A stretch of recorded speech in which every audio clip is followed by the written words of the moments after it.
Blog Talk Radio.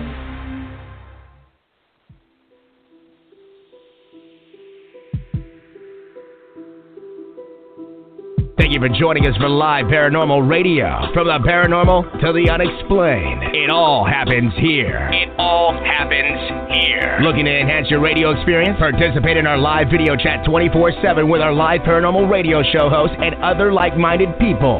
Live. Paranormal.com, the only interactive social chat room supported by Full Interaction Media. Stop by now and join the fun. Stop by now and join the fun.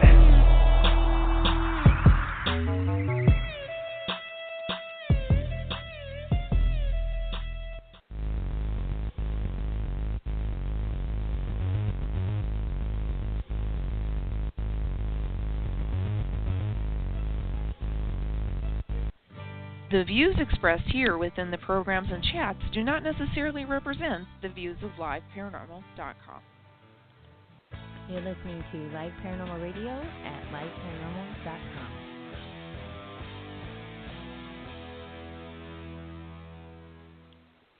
You are listening to Shriekfest Radio. Good evening and welcome to Shriekfest Radio. This is Denise Gossett, the founder and festival director, and your hostess for the evening. Shriekfest is a horror, thriller, sci-fi, fantasy film festival, screenplay competition, and we also have a music video category. And our next cutoff date is July 1st. That's 2 days away, guys. Get those submissions in because the very last deadline is July 10th. So it's coming up quite quick.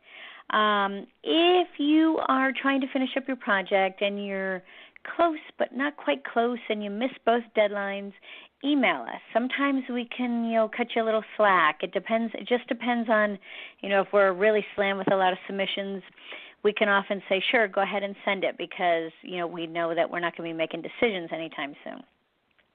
So definitely check with us. That's why we have the deadline so early. Shriekfest is October 5th through the 8th in Los Angeles, and Shriekfest in Orlando is October 21st. Yes, you heard that right. Shriekfest is now bi-coastal, and we are doing our first Orlando event. Very excited about this. I kind of call Orlando my home because I lived there for so long. Let's see. So, shriekfest.com is our website. Go there. You can find out all the information on submitting. And if you are not submitting something this year, make sure you mark this down in your calendar and come out and check it out. You will have a blast. There's amazing films. You get to meet all the directors and the, producers and writers and the actors. It's just so much fun. Great parties, fabulous films. What more could you ask for, right? So definitely mark your calendars, get those tickets. As a matter of fact, the full festival pass for Shriekfest LA and the day pass for Shriekfest Orlando will be posted tomorrow, and you can actually purchase those this early and make sure you get your seats reserved. Let's see. You can sign up for our newsletter at our website, shriekfest.com. We're on Twitter. We're on Facebook. Come give us a like and a follow. We'd appreciate that. So Shriekfest is celebrating its 17th year. Yay. We're very excited about that. Let's see. Oh, tomorrow night. How did I almost forget this? Tomorrow night, Shriekfest Presents is screening with New Art Theater in Los Angeles, Poltergeist. That is right. Midnight, 35 millimeter.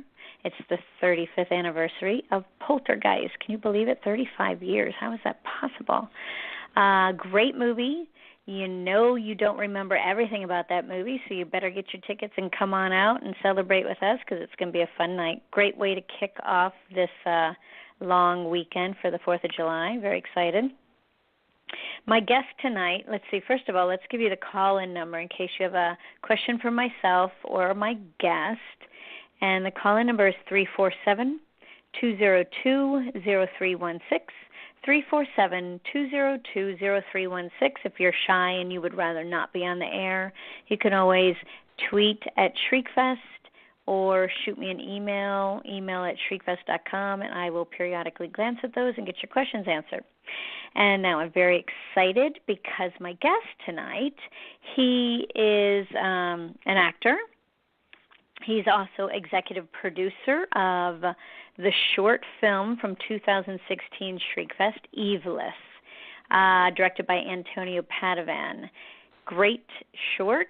Hopefully he will be able to tell us where everyone can see it. But right now I want to welcome Vin to Shriekfest Radio. How are you? Hi, I'm good. How are you doing? I am doing great. I'm so excited. I know we've, yeah, I know we're gonna have fun. I know we haven't chatted or emailed or too much since the festival. So, right, you've been good. Everything's good. I've been really well. I've been really busy with Eveless, actually. There's a lot of things going on in terms of distribution, and we have one film festival coming up, so we're really excited about that. Excellent. And also on the acting side, just working on some shows, and I'm also producing as well. So it's a good time. Cool. Well, I cannot wait to hear all about it. You mentioned distribution, and so many people out there think that shorts can't get distribution, but there's quite a few anthologies that people put together or DVD compilations. Do you want to talk a little bit, before we jump into everything, I would like you to talk a little bit about distribution for a short film and what you've learned. Sure. This is my first short that I produced. So, with a lot of people, I didn't really know much going into it, but, it's just one day at a time kind of a thing. But we got really lucky because we premiered our short at Fantasia International Film Festival up in Montreal.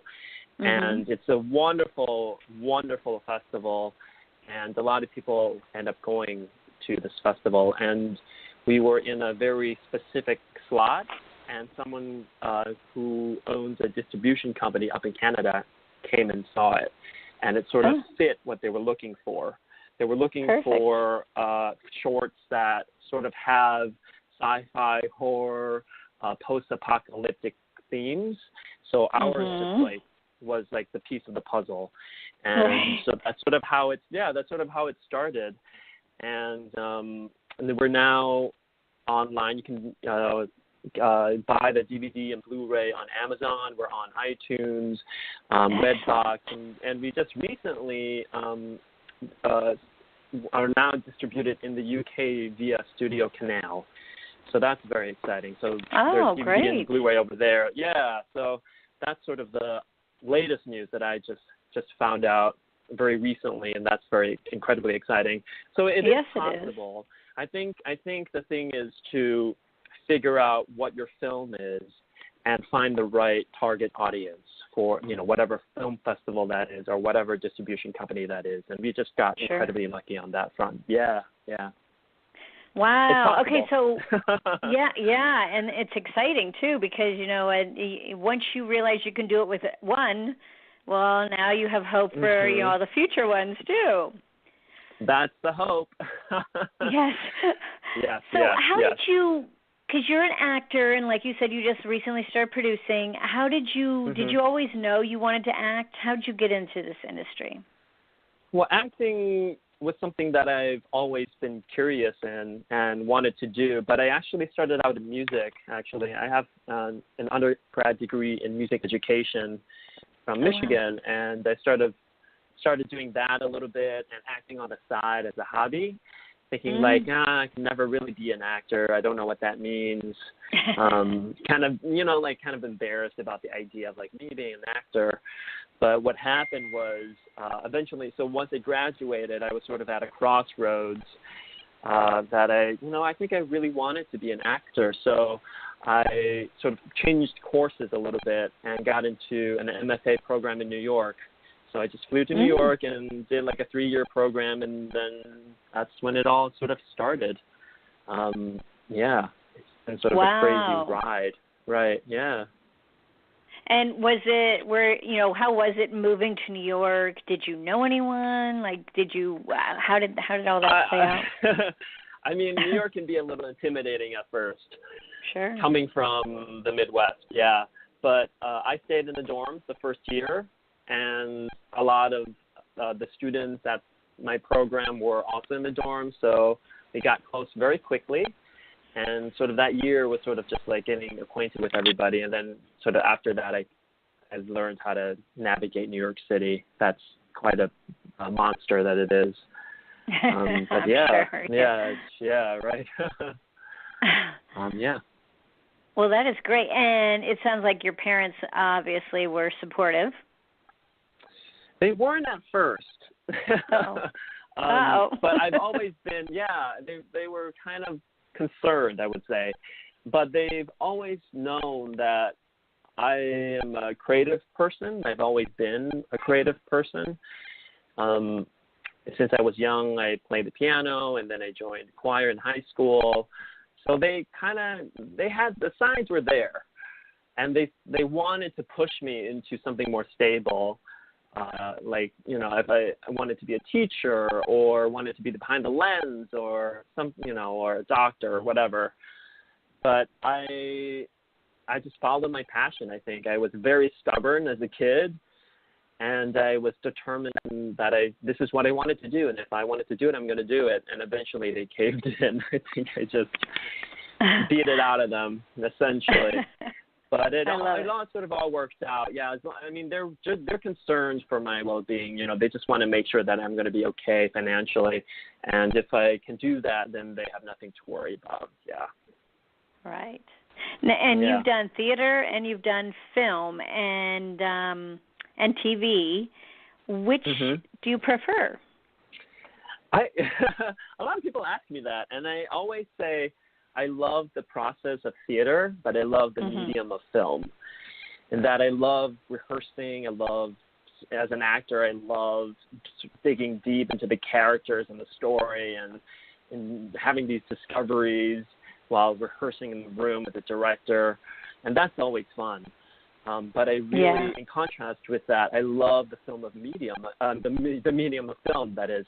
And I love watching film. I love, like, how expansive you can be, and there really is no limit to what you can do on screen. And I love working that way as well. So I would say, like, a little bit of both.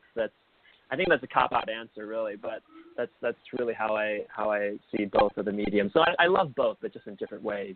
If that sure. That's your question. Well, I'm kind of the same as well. I'm an actor as well, and you love the process of theater, but you don't necessarily always want to give 2 months of your life to it.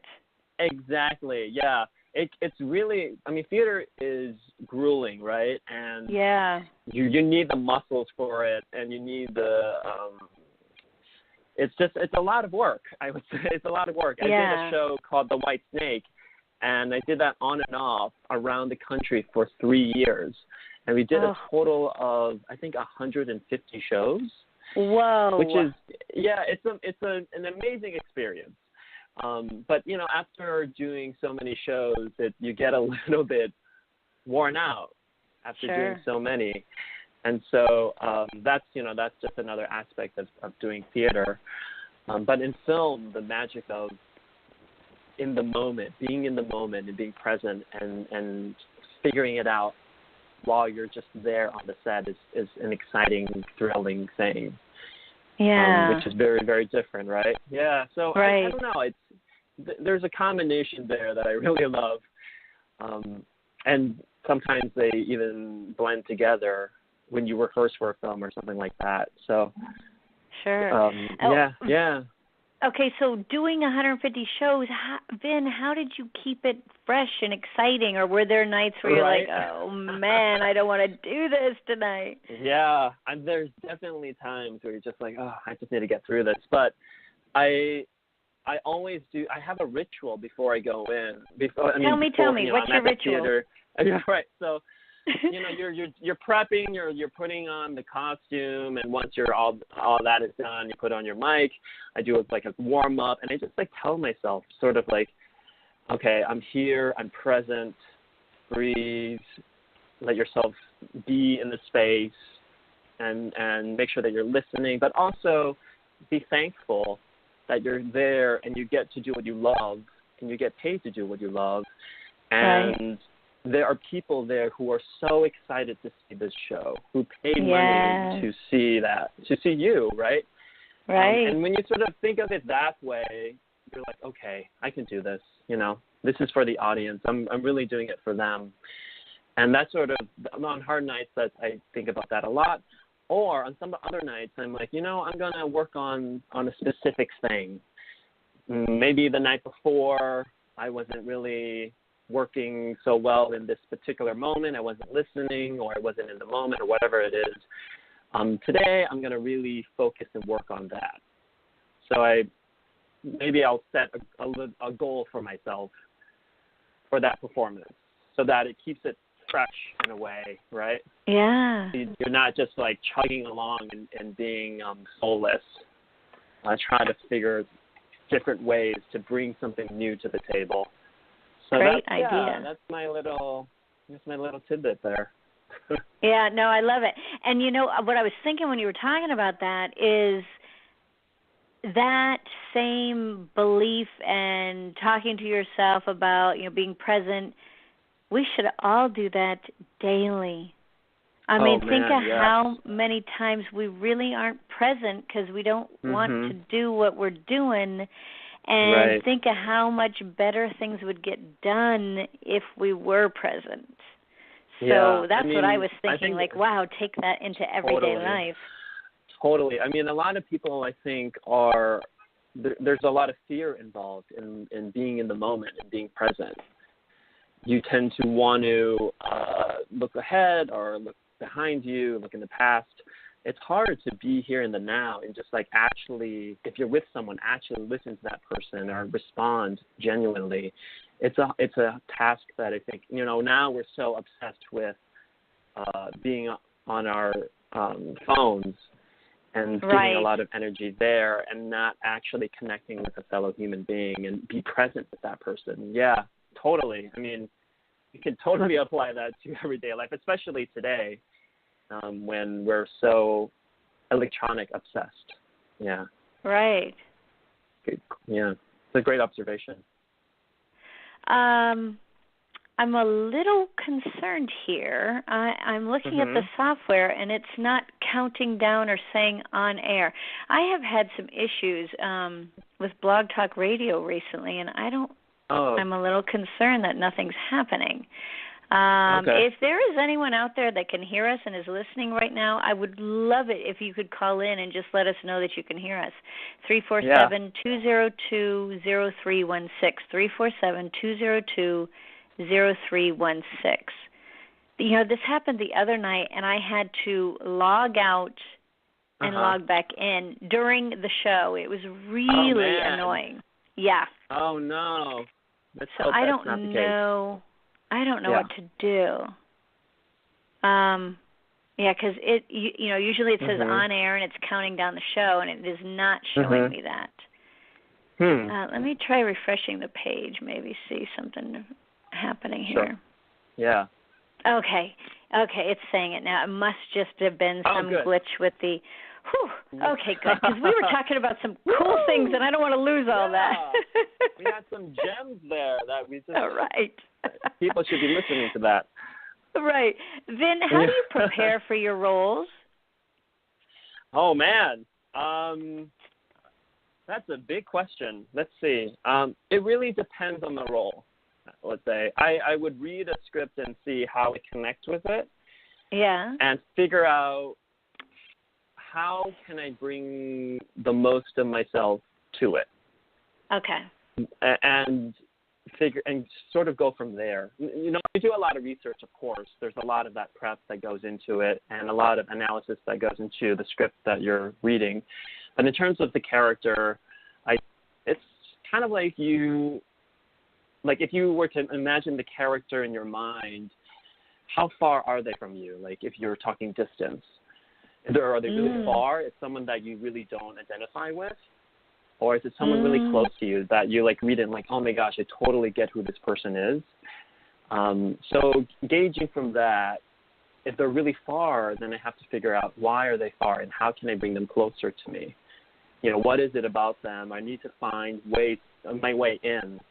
And that's the fun part, I think, figuring out, like, how do I connect with this character via what? You know, it could be anything, you know, it depends on whatever it is. It could be, sometimes I listen to a song while I'm working or researching or something, and something pops up, like, oh my gosh, this character would totally listen to this song, and it sort of opens a new box for this character, a new door to go through.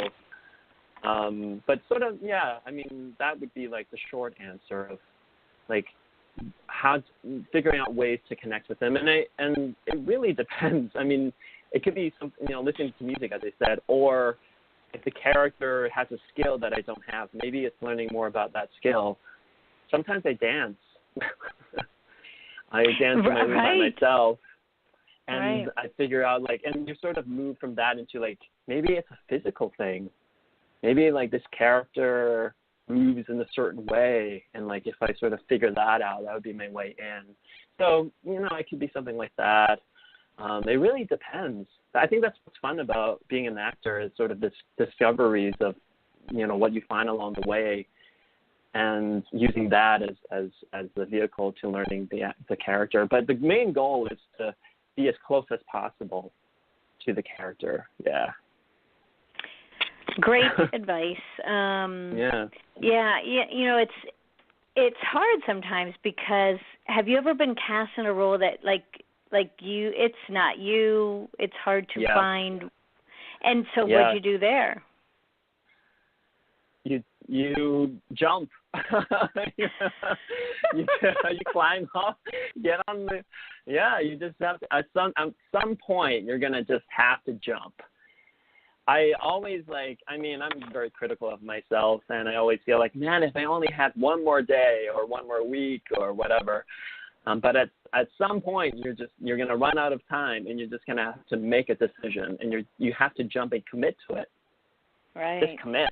Whatever, you know, just make a choice, as close or as knowledgeable as you can, and commit to it. And really, sometimes it will fail spectacularly. It will happen. I have done that many, many a times. But as long as you know that you've committed to a choice, and you've done the most that you can, and you feel like you are serving this character for the story, then that's the most that you can do, and then the rest is out of your hands, right? I mean, as an actor, you have control over, I guess, what you're doing. But if you're doing film or something on camera, you really don't have control beyond that. After that, it's going to be the director, the editor, and everybody else who comes in and splices everything up and changes this and that. So you're going to just have to you take a risk. That's what I say. And I have that on my wall, actually. Take a risk. Whatever happens, just take a risk. Yeah. Jump. Yeah. Jump. Just jump. See what happens. You might land on your feet, or you might bang your head. But as jumping is the thing that you have to do. You cannot jump. Not jump. You have to jump, and hopefully you'll jump with gusto, with commitment. Exactly. So that will get you somewhere, at least. You know, like, the failures are the things that will help you learn, and they're hard. Failure is a hard thing to accept, and I'm sure you understand as well, being an actor or being in this business. Period. Failure is hard, but as long as you have the balance and the know of, like, get back up, you failed, give yourself a little time to adjust. And then you figure out, I failed, what happened, how can I do things better, and then you just go from there. It's a tough industry, right? You just have to just keep going. And then you keep going. Never quit. That's right. Okay, so, there's certain things I do daily as an actor, submitting and postcards, and what do you do daily as an actor? In terms of the business or in terms of like pursuing, getting that career to go farther? What are the things that you do? You know, your agent does. You know, they always say the agent gets 10%, so they do 10% of the work. We do 90% of the work. What's your 90%? Exactly. Yeah. I mean, I'm always looking at castings online. Yeah. I'm always up to date as to, since I live in New York, a lot of castings here are theater. There are TV as well. There's a lot of TV shows here, but I'm keeping up to date what TV shows are in the city, who's casting them, as well as what new shows in the city, what theater company is producing it, and if there's a role that I fit in, then I'm going to send a postcard to the casting person. I'm going to call my manager and have them set up an audition or keep tabs on it. That's a daily thing. You have to keep track on what's happening in the city. I send postcards all the time, every 3 months, 4 months, something like that. If you have like a new show or you have some new projects, make sure that you're keeping the relationship going. Sure. And I write as a sort of side hobby, I would say. Right that now, is great. I'm not a writer by trade, but I found it to be so satisfying. It's frustrating, but it's also very satisfying. And I'm learning something. And I used to journal, actually, for myself, and then now that sort of turned into sort of storytelling a little bit. So I'm writing on the side just for myself and short films and concepts and ideas as a way to get in touch with my creative self, because some days maybe you don't have an audition, or maybe you're preparing, but there might be days where you might not feel creatively satisfied. And as we are as creative people, I want to get in touch with that.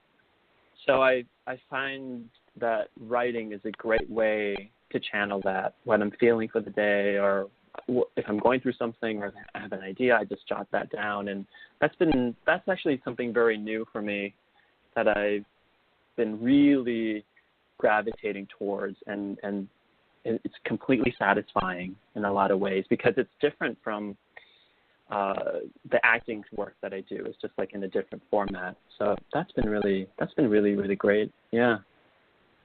Wow. It's funny that you talk about writing, because I've been trying to write. And when I say trying, like I do not like it. I journal, but when you said it's kind of like you went from journaling into this, I thought, maybe there is a chance for me. Maybe I can learn to like this. I'm the same. I don't know anything about, I didn't go to school or I didn't take any classes. It's just from my experience. Right. And it just started out from, when you journal, you're going through, I guess people journal differently, but for me it was like whatever I was feeling at the time, I would sort of write that down. And those feelings sort of became feelings for characters. So I created characters that I sort of had in my mind. Either they might be characters that I'm curious about, or characters that I want to play, or themes that I've been thinking about, like what if this person and that person, and then this happened, and what would happen then, or something like that. And it would sort of blend together into something. So that's how that sort of started. And I was just writing down like themes at first, just like these are themes that I'm feeling right now that I want to experience or I want to write about. These are the characters, the other descriptions, almost like kind of like from the actor's perspective, because that's what I know. I know characters. So I would write down these elaborate characters and their backstories. And that would shape, once you get to a certain point, I'm like, I know these characters so well that you put them in a room, something's going to happen. So that's sort of how it started, and I just shaped it along the way. I'm not saying that I'm a great writer by any means, but just the process of that's sort of how it started. And I just finished a short recently that I'm just starting to have people read and getting feedback from that. And that is great. Sort of just going from there, this is just like something that was a hobby that now maybe I'll produce it, maybe we'll see. But I'm just sort of just to see it come into form from something that I experienced in me or in my brain, like actually put on paper, it's just like a weird thing that I've never experienced before. So that, yeah, you should do it. That's great. Totally, yeah. I've been trying, like, you know, like I have an idea and I'll sit down and like, okay, well, let me kind of map out what I want, like an outline sort of thing. And, you know, I can kind of do that. And then it's like, where do I want to go? And then I'm like, I really don't like this. Like, I just don't enjoy doing it. I mean, there are moments, I mean, there would be weeks where I won't write, where it's like, I'm going to need to leave this alone. I'm stuck at a particular moment. Right. I'll leave it alone for a bit, let it, like, simmer, and you go through life, or something happens, and then it will pop up, and then I'll start writing again. And sometimes it's the wrong path. Like, the story's going in a particular way, and you realize later, maybe that's not the right way, because there's, like, so many possibilities, right? I get overwhelmed. Like, I don't know which way the character should go. I don't know where the story would go. I just don't know where it's going. So I'll just, like, I'm just going to pick this way. I don't know if this is the right way. I'm just going to choose that way and then see where it goes, you know? So that's, yeah, I totally understand. And I am the same way.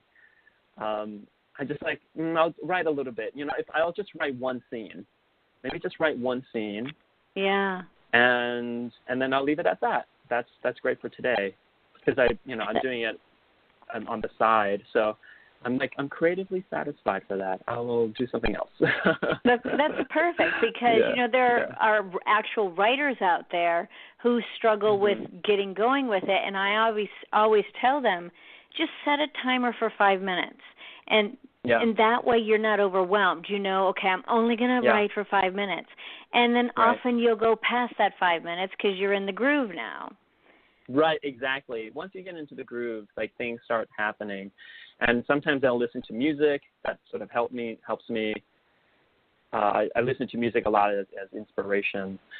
So, but yeah, that's a great tip. Yeah. I mean, right now, so once I finish, I'm putting the short on the side. I'm going to visit it at some point. But I'm now developing a feature film with a co-writer in Thailand. So that's sort of the next big project that I'm working on. How did that come about?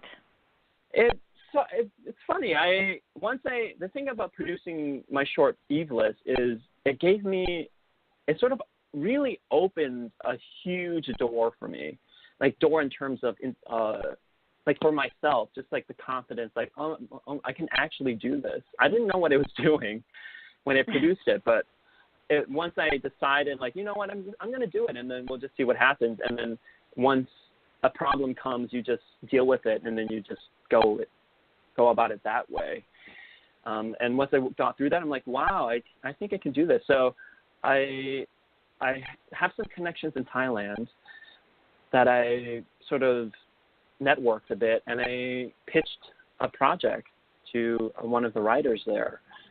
It's a project that I've been thinking about, and I started drafting a loose story, but detailed characters, themes that I think the film would explore, inspirations, just whatever I could put in at the time. And I just kind of pitched it to this writer, and the writer, who's now a very great dear friend of mine, loved it. So we're working on it right now. We have a director attached, cool. And we don't know where it's going to go, but just the possibility of that is exciting. So we'll just have to see. Yeah, I'm hoping. Fingers crossed. Yeah, are you going to shoot it there or in the U.S.? It will be shot in Thailand, yeah. Oh, which is my goodness. Also very exciting, right? It's kind of exciting. But the great thing about Thailand is they have the capabilities to shoot film. I mean, like, obviously. Right. But it's a great place to shoot. It's a great place to shoot, especially, I mean, now that I think I have some more connections there, just in terms of the people, in terms of the place, and it's so beautiful. and when I thought of this story, it took place there, and it has to do sort of like loosely about like identity and going back to where you think you belong for this character. So this character goes back to Thailand and sort of figures out who he is, and we're hopefully going to shoot like the beauty that is Thailand as a sort of a additional character for the film. So I'm very excited about the prospect of shooting there, but really using Thailand as a backdrop, for the film. Wow, that is really cool. And okay, so you're writing it or co-writing it too. Co-writing, yeah. So are you going to be in it? That's the plan. That's awesome. That's the plan. I mean, I conceived it as, a lot of it has to do with sort of my experience. So when I pitched it, I sort of pitched it in a way that you kind of need me to finish this job. And good. But, I mean, the writer wanted me included anyway. So we're kind of working. I mean, he has an expertise that I don't have, and I have an expertise that he doesn't have. So I think we really complement each other very well. Yeah. So he's really great at story structure, at incorporating themes into the character, dialogue, and all that stuff that I obviously don't have. But I know film. I've done film, and I'm coming at more from an actor's perspective, but also I'm bringing an experience about this film that he doesn't have, about the identity, as I mentioned. So I think that's sort of great in this case in terms of the back and forth, and, we both have something to offer. So that's how I fixed also it's such a bigger project that I just wouldn't know where to start in terms of writing for that. So let me find somebody who can help me do this. Right. And lucky enough they did, yeah. I love it. Now, okay, so I want to talk about Eveless because that is obviously how we know each other, because it played Shriekfest last year. And it's a 7 minute. Thank you so much for having our film. Oh, thank you guys for coming. We're so honored. It's a great film, really great film. And you did a great job in it. Thank you so much. Thank you so much. You're welcome. How did you and Antonio meet, and where did Eveless come from? Yeah. Well, Antonio and I met when he was in school at NYFA, New York Film Academy, and this was years ago. And I knew him because I knew the producer at the time, Jackie Thielin, who is also the producer for Eveless. So I knew Jackie through an audition that I did for NYFA, and I was in a film of his. He was more of a director at the time. Okay. And I think maybe a year passed by, he gave me a call and said, hey, we need someone to play a bartender for this film by my friend Antonio. I'm like, yeah, sure, I'll come by and do that. So I played a very small character in a short film that Antonio was shooting for his thesis for NYFA, and I was just playing a bartender. I didn't really talk to him that much, actually, but that's sort of how we met. And then years later, when I wanted to produce Eveless, I hit up Jackie and I said, hey, I want to produce something. And we didn't have a director. This is sort of a longer story, but I was actually going to produce a different film, and that sort of didn't happen. But I raised all the money for it. So I had all this money and no film to produce, which is kind of a weird, wacky, sort of upside down thing that happened. But I had a pile of cash and didn't have a film to produce. So I went to Jackie and said, hey, I have some money here, and I would love to produce something. And so we were asking directors, and Antonio was one of the directors that came up. And I met with Antonio again. We sort of reconnected, and he brought in the script. He's like, hey, I have this sort of weird, wacko thing about two guys, and one of them is having a baby. And that sort of was the basic pitch. We didn't know where it took place, and we didn't know the circumstances at all. It was just in the script, it was just what was happening. Right. So that was the basic thing. And me and my actory, charactery brain was like, oh my gosh, this is so exciting.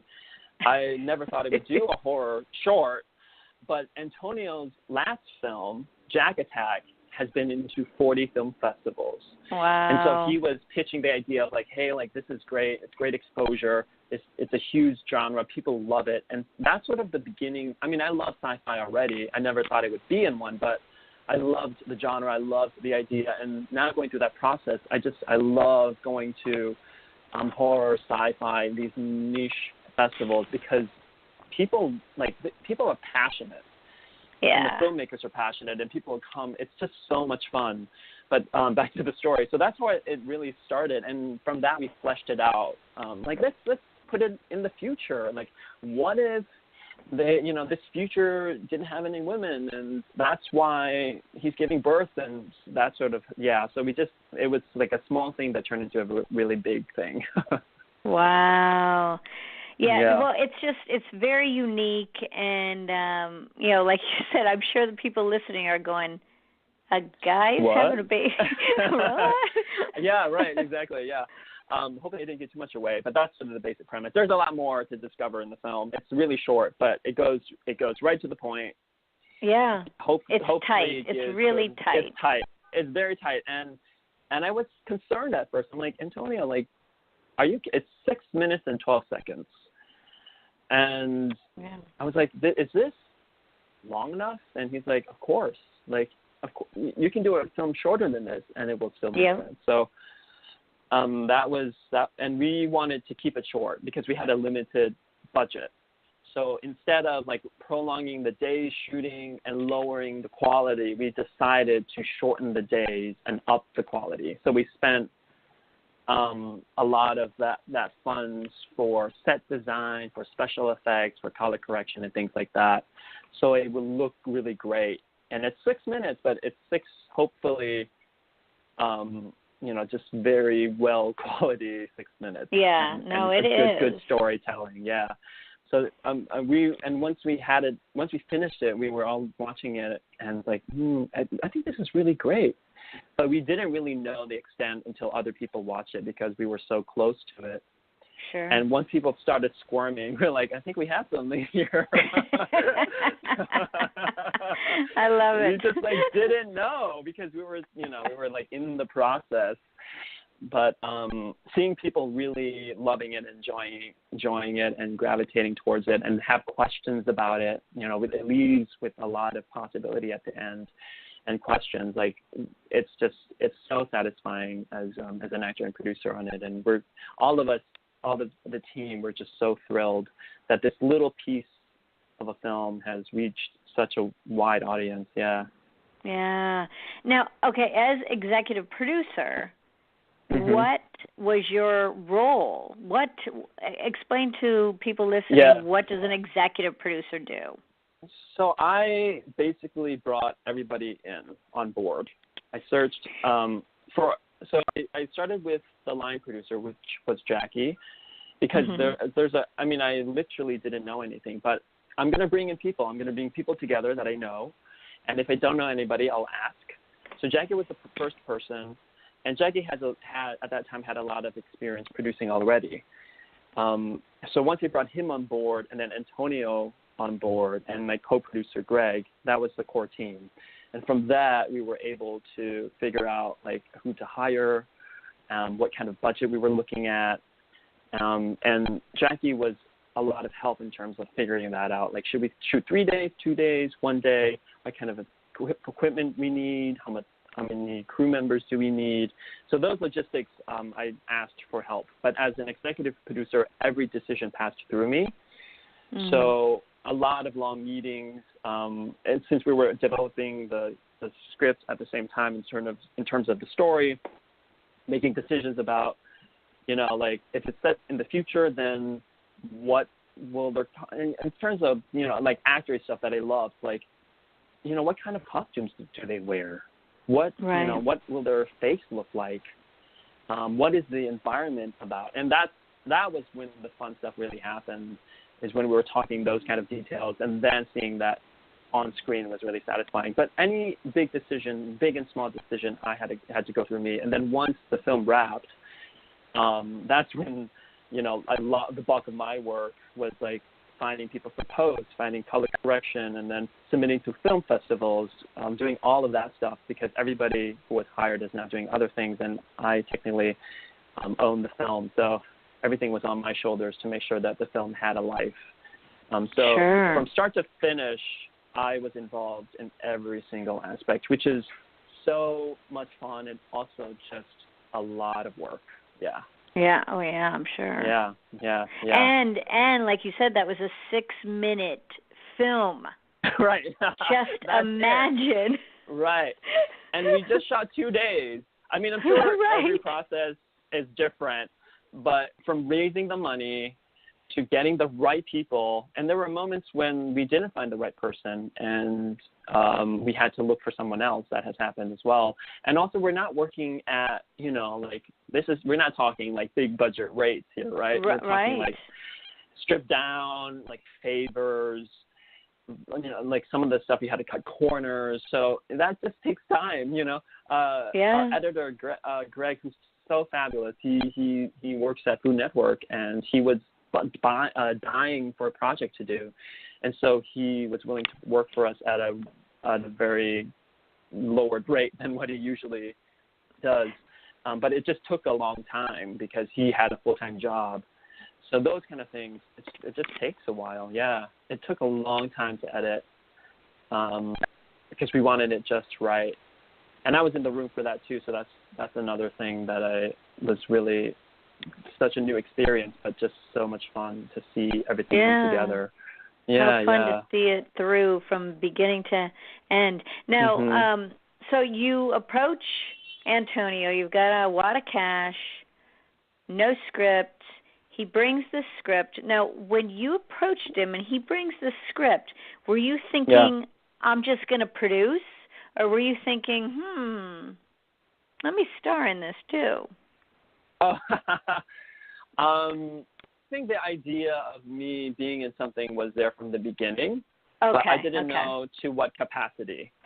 Like at the time, we didn't know how many people we were going to have, like actors. Like maybe I was going to be a small role in a different film. We didn't know. It's just Antonio just happened to have the script already. That he's like, I think there's something that would be great for this kind of thing, and so it kind of fit. And actually, we had a different director previous to him that like we were trying to work out a script, but it just didn't work out in terms of like the story and trying to fit the right budget.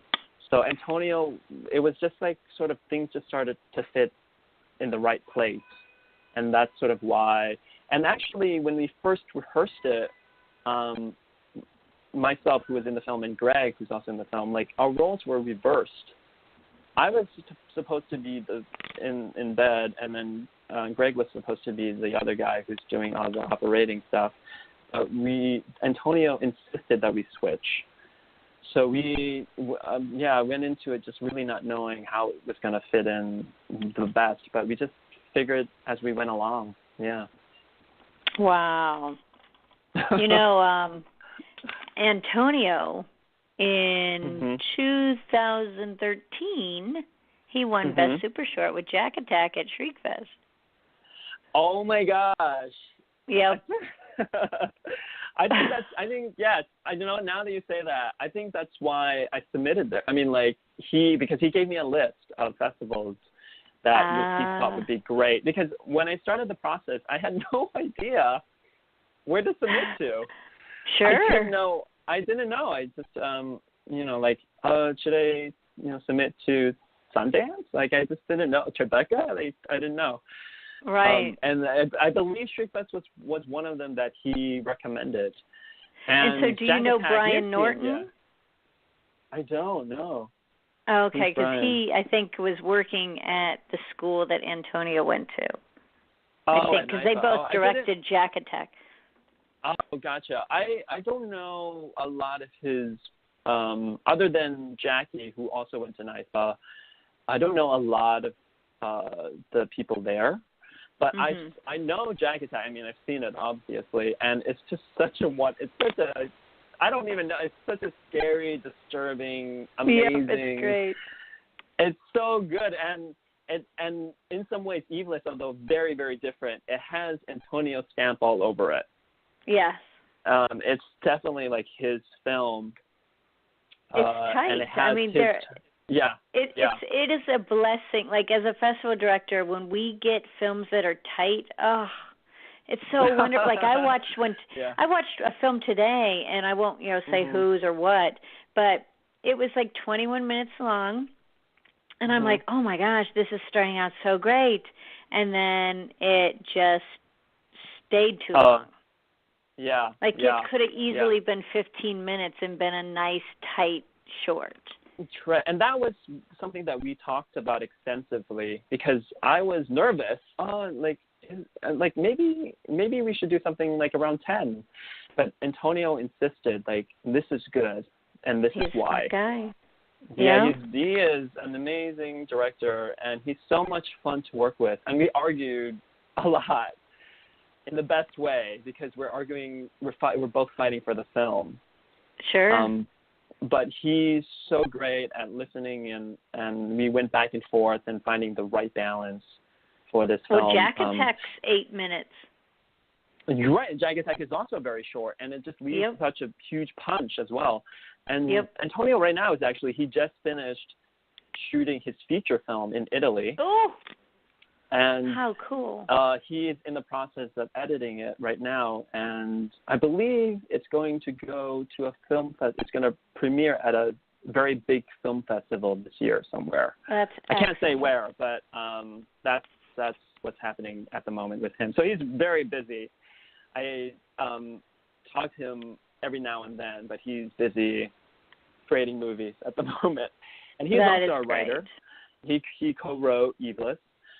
And he's such a great person to go to talk about the business of things and the creative process, because he is a creative person and he's an artist.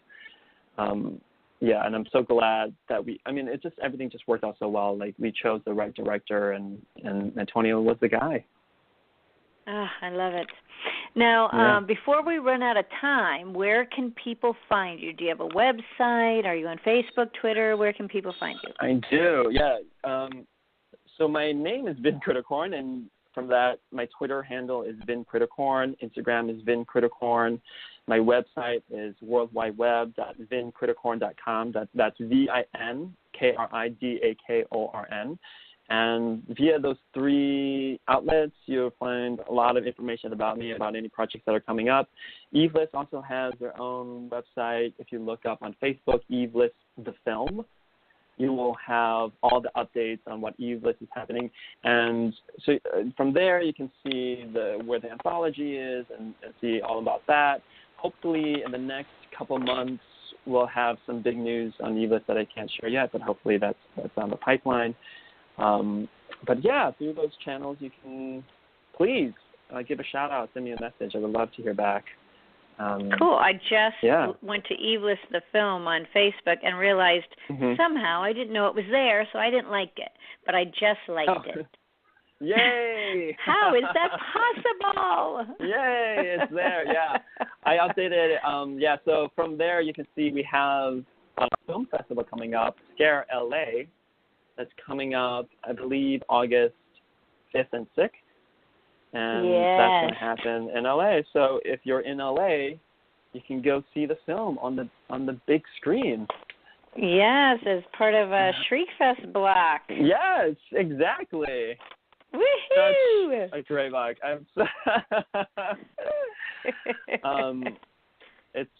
It's wonderful. It's to see this film on the big screen. When I saw it for the first time, it's just like, wow. And in a festival setting, and people are squirming, and it's like when I was in the process, I just didn't think about it so much, I guess. But when you watch as someone who's never seen, it can be jarring. It can be very jarring. Yeah. Yeah. And that was the effect. Yeah, Yeah. Exactly. When you're watching it on your little monitor or whatever, trying to edit and get it all together, you do not realize the response you will get, and that's what's so fascinating. Exactly. So I would definitely encourage, if you're curious about this film, go see it at Scare LA on the big screen. It's going to be a fantastic experience. Among all the other shorts that are there that are also just wonderful, that came from Shriekfest. It's just, yay! Yeah. Yay. Well, Vin, oh my gosh, thank you so much. This has been lovely. And I've learned some things. Talk to you.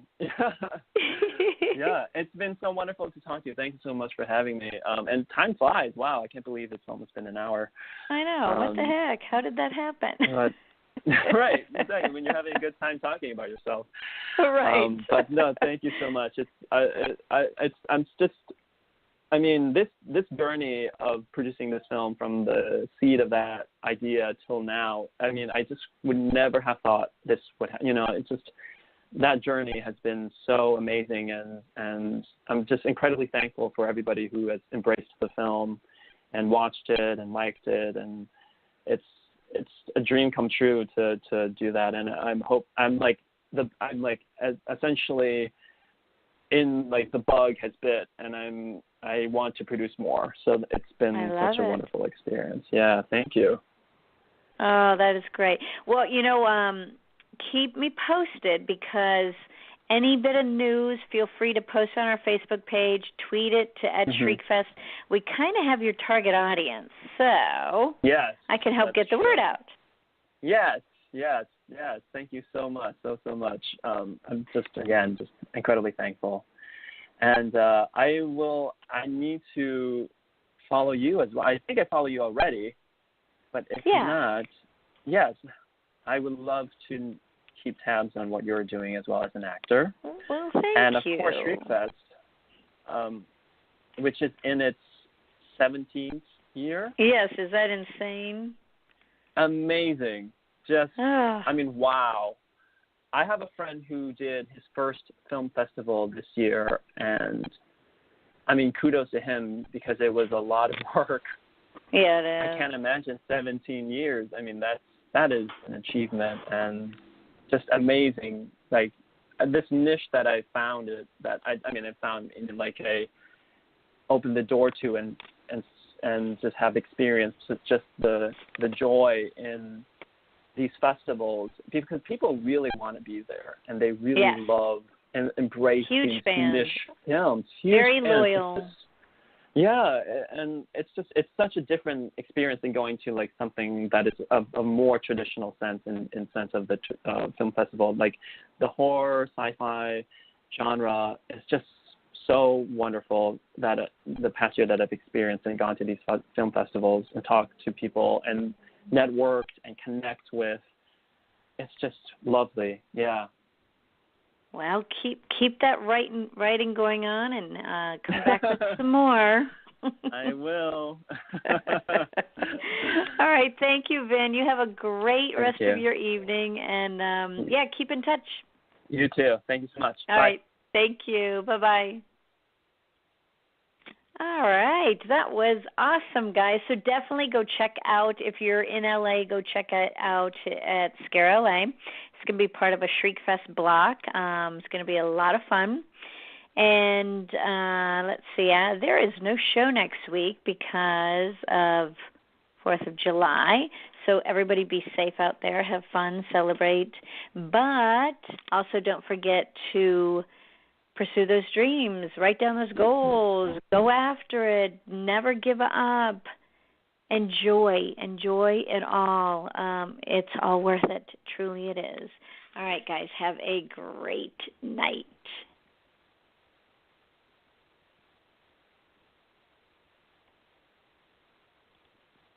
You are listening to Shriekfest Radio.